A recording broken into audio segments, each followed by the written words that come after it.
Now, I don't know if you remember, but the last couple of times I made a video, I had a lot of things on my table that I brought in from my garden. And people said to me, it looked like you brought all your garden into your living room. And I said, well, not quite. But then I thought, the next time I make a video, perhaps I won't need to bring anything from my garden. And what happens? Here I am. And look at all these rocks. They all come from my garden. Seems I can't resist it. Anyway, the reason I brought them in is because they are crucial to the story. And this is another story that Jesus told, another parable. And the reason Jesus told it was because a man came to him and said to him, Master, what do I have to do in order to have eternal life with God in heaven? And Jesus said to him, well, do you keep all the commandments? Oh, yes, said the man. Yes, I keep all the commandments. I love God. I love my mother. I don't steal. I don't do any of those bad things. But Jesus said to him, but do you love your neighbour as much as you love yourself? And the man said, well, I think so. He said, I love my next door neighbour. I love the people who live near me. Ah, Jesus said, but do you love all your neighbours? And the man said to him, well, who do you mean? Who do you mean by my neighbours? And so Jesus told this story to make the point and to make the man understand. And the story starts off in this big town up here called Jerusalem. And it finishes down here in a little town called Jericho. Now, I don't know if you can see, but the journey from Jerusalem to Jericho was all the way down this rocky, stony path. It was 20 miles. That would be like, say, driving from here in Colchester to maybe to Ipswich. A long way.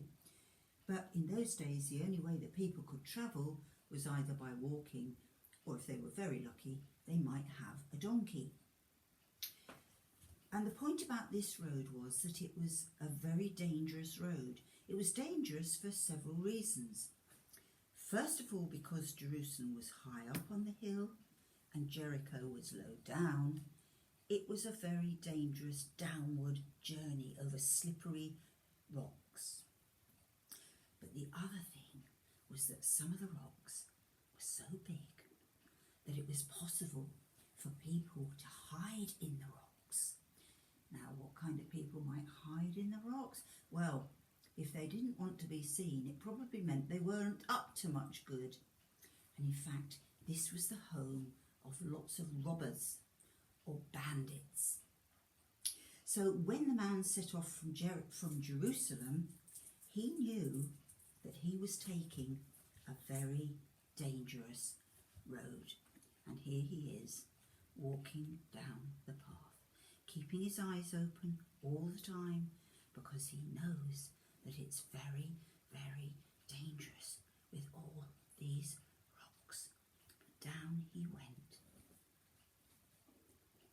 Now, suddenly, because they were so good at doing this, suddenly, out of the rocks came two bandits with their big, big sticks, big heavy clubs in their hands. And as soon as they saw the man and they saw that he was carrying lots of gold, they knocked him off his feet and they hit him and they threw him and they knocked him down and they stole his money. And not only did they steal his money, but they also stole his best clothes, all his top clothes, and they left him all on his own. They left him to die. And there he is on the rocky road, left to die. The poor man was out in the burning sun. He had nothing to drink. His wounds were terrible. He'd got blood all over him, on his legs, his arms, his head. And he knew that before long he would die. And gradually he lost all consciousness and just lay there with the hot sun beating down on him. Now, of course, what was needed was for somebody to be coming along that same path who might be able to help him. And the first man who came along was actually a priest.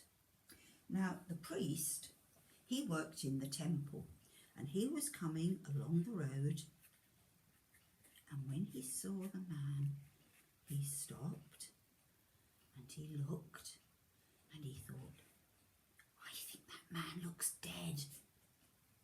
Now, if a priest was to touch anything that was dead, then for 7 days he wasn't allowed to go into the temple because he was considered to be unclean, because he touched something unclean. So he thought to himself, I don't want to have to spend 7 days in isolation. I'm gonna quickly go by and I'll pretend I didn't see him. And he went and he continued on his journey all the way back to Jerusalem. Now that man was a priest, and you would think, wouldn't you, that a priest would stop to help somebody. I'm sure if Matt saw somebody lying on the road, he wouldn't turn a blind eye, turn the other way and run away. I think Matt would stop and help. But not that priest. He was more worried about being sort of contaminated by the dead man, if indeed he was dead. Well, a little bit later, another man came along. Now this man was called a Levite, and a Levite was somebody who helped the priest in the temple. And he came along the road, and sure enough, he came across the man lying there. Now, this man thought to himself, oh my goodness me, there must be robbers around. Somebody must have done this to him. Oh goodness me, I bet they're hiding in those rocks. If I stop and help this man, they'll come out and they'll rob me. They might beat me up. He thought, we can't have that. So he quickly went by and continued on his journey all the way to Jerusalem. Now we have Viv helping our priest, don't we? But I don't think Viv would have walked by on the other side either. I think Viv would have stopped and helped the man. We're very lucky with our priest and our curate, our helper priest. Don't know about these two though. They weren't really good men doing God's work, were they, if they left somebody to die? Well, fortunately, a third person came along the road, and this man, he came along and he was on a donkey. And when he saw this man lying on the road, he stopped. And he looked at the man and he thought, that poor man. First of all, he checked he wasn't dead. He could help him. So he got out his water bottle and he got some cloth and he bathed all the man's wounds. And then the man began to stir, and the man very gently lifted him up by the head and gave him a little drink. Now, you would think, well, that's what any nice man would do. Not those two priests and the priest and the Levite. Most people would stop and help. But what was special about this man was that he was somebody that the Jews, and this man was a Jew, the Jews didn't like him because he came from a part of the country called Samaria. And the Jews and the Samaritans, that's a man who comes from Samaria, the Jews and the Samaritans were deadly enemies. They could hardly talk to each other. The Jews believed they were superior to the Samaritans. And yet this Samaritan stopped because he saw not a Jew, but a man in trouble. And the wonderful thing was that not only did he look after the man there, but he somehow managed to get him up onto his donkey, and he took him all the way back to Jericho. And when he got to Jericho, he said to the man in the inn, the hotel, he said, I've got to go to Jerusalem. I've got some business to do. I wonder if I leave this man with you, will you look after him for me? I'll only be gone a couple of days, so what I'll do is I'll leave enough money with you to look after him for 2 days. After 2 days, when I finish my business in Jerusalem, I'll come all the way back. And if the man still needs some more care, still needs to stay in your hotel, I'll give you some more money. So he didn't just help the man, he actually made sure that the man continued to be helped. So then, of course, Jesus turned to the man who'd asked him the question in the first place and said, well, which of these men that I've told you about acted like a neighbour? And the man had to admit, well, he said it was that good Samaritan. He did the best thing of all. He showed that people are more important than anything else. And Jesus said, well, that's what I mean when I tell you to love your neighbour. Now, it's interesting that Jesus chose a Samaritan to be the hero of the story, because the gospel reading for today in church is a very strange story.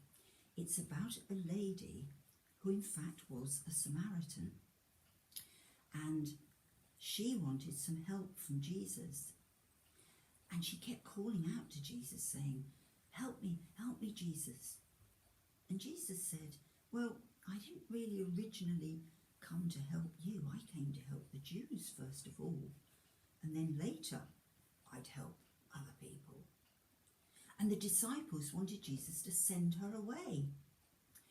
But because the lady kept calling and calling, Jesus said to her, you're so faithful, you so believe in me, that I'm going to help you. And he helped the lady, who was also, of course, a Samaritan. So when Jesus told this story, I think he was trying to say to his disciples, I'm not going to turn anybody away.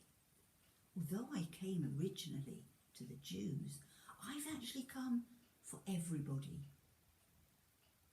Everybody is important. So what does that mean for us as we live our lives day by day? Well, maybe there's somebody that you don't like very much, but there is something you could do to help them.